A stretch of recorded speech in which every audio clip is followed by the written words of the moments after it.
महाभारत युद्ध के बाद जब पांडव विजयी होकर हस्तिनापुर लौटे, तब श्री कृष्ण द्वारका चले गए। युद्ध समाप्त हो चुका था, लेकिन उसके परिणाम स्वरूप यदुवंश पर संकट मंडराने लगा।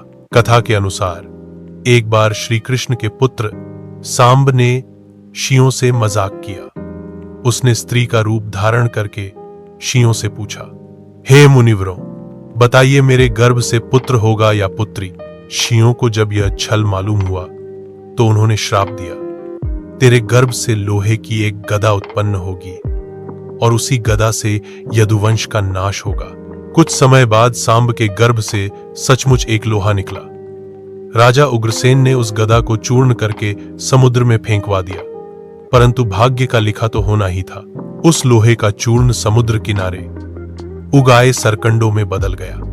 बाद में उन्हीं सरकंडों से बने डंडों से यदुवंशी आपस में लड़ पड़े और पूरा यदुवंश नष्ट हो गया। इस हाहाकार के बाद श्री कृष्ण अत्यंत शांत होकर एक वन में चले गए। वहां वे एक पीपल के वृक्ष के नीचे ध्यानमग्न होकर बैठ गए। उनके चरणों में उस समय दिव्य आभा झलक रही थी।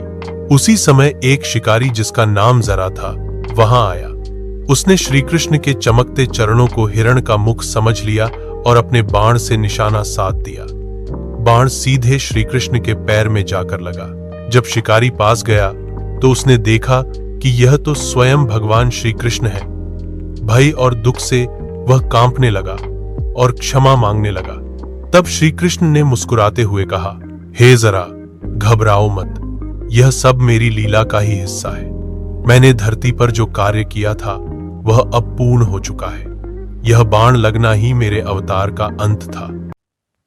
ऐसा कहकर भगवान श्री कृष्ण ने अपना मानव रूप त्याग दिया और अपने धाम गोलोक को प्रस्थान कर गए।